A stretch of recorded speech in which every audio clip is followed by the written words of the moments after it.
मेरे प्रिय बच्चे, मनुष्य के मन को स्पर्श करने वाली प्रसन्नता की जो तरंगे होती है वह कहीं बाहर से उत्पन्न नहीं होती, वह उसके भीतर मन से ही आती है।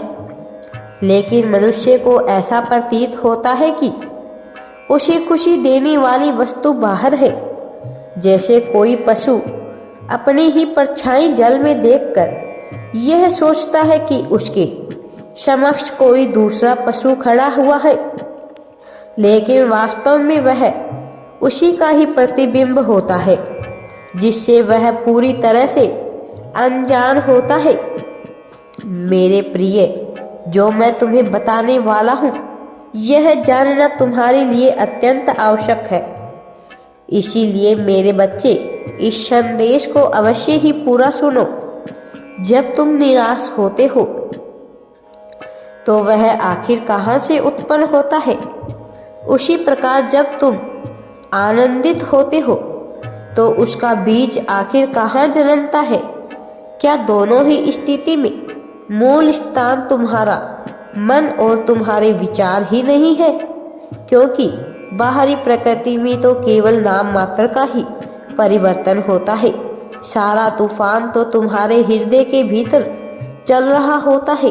तुम आज इस संदेश को सुन पा रहे हो क्योंकि इस वक्त तुम्हें कहीं से भी मदद मिलती नहीं दिख पड़ रही है।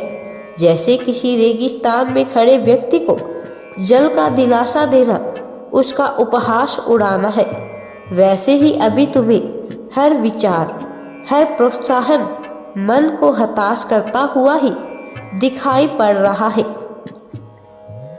इसका कारण क्या है?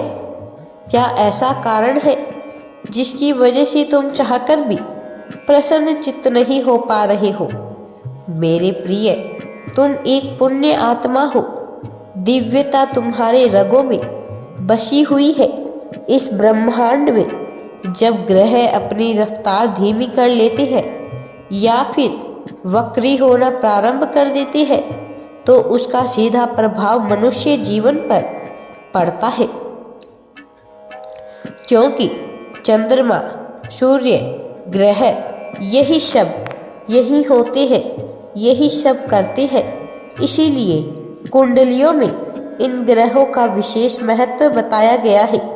कोई भी देश या स्थान पर क्यों न रहा हो, ब्रह्मांड में होने वाले बदलाव का परिवर्तन उसके जीवन पर असर पड़ता ही है।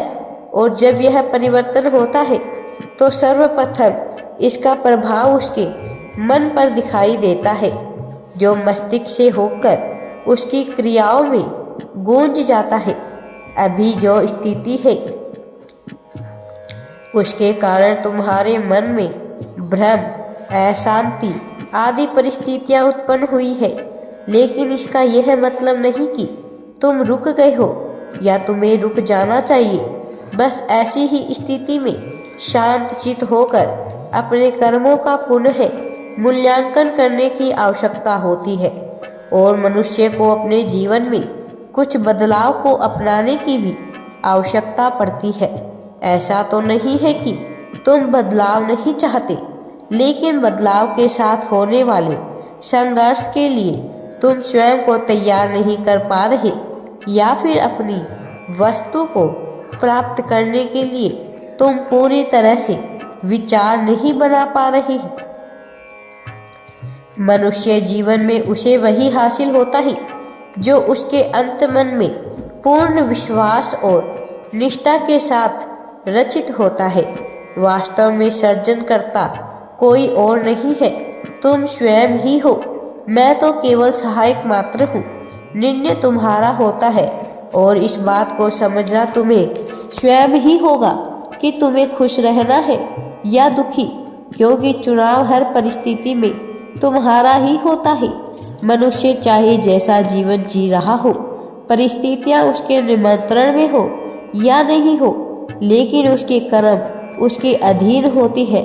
मेरे प्रिय बच्चे, यदि आज तुम्हें यह ज्ञात हो जाए कि तुम्हारे पास आने वाले कुछ दिनों में बहुत ढेर सारा धन आने वाला है, अर्थात करोड़ों रुपए तुम्हें मिलने वाले हैं और इसका तुम्हें पक्का विश्वास दिला दिया जाए तो क्या तुम्हारा आत्मविश्वास में परिवर्तन नहीं आएगा? तो क्या तुम्हारी चाल ढाल में परिवर्तन नहीं आएगा? क्या तुम्हारे व्यक्तित्व में परिवर्तन नहीं आएगा? निश्चित तौर पर तुम्हारा व्यक्तित्व बदल जाएगा।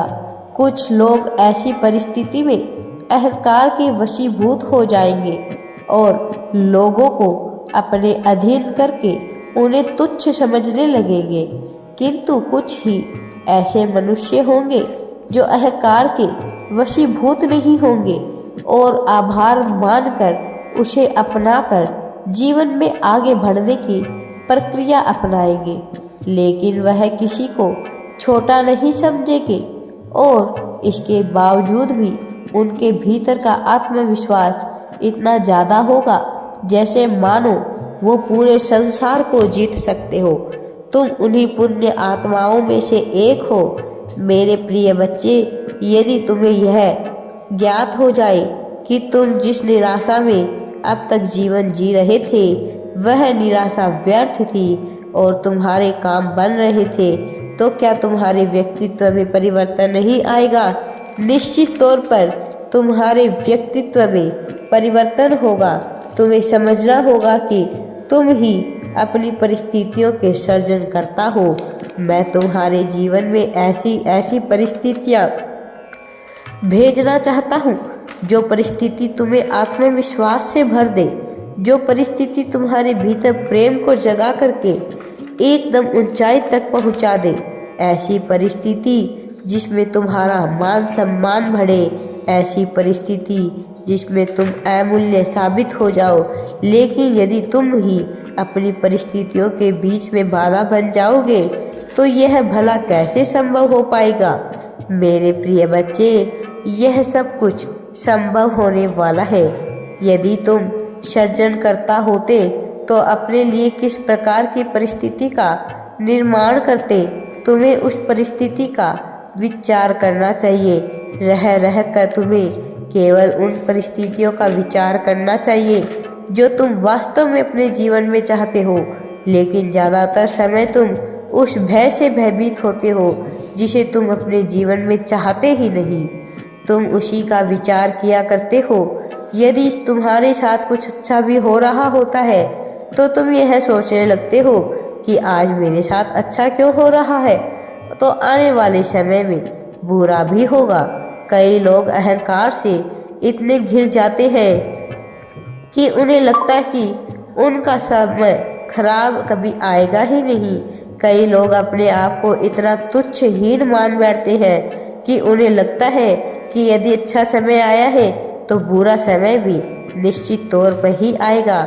मेरे प्रिय, तुम्हें इस तरह के पक्ष और विपक्ष वाली स्थिति में कभी नहीं रहना चाहिए। तुम्हें तो बस अपने वर्तमान समय में खुलकर जीना है।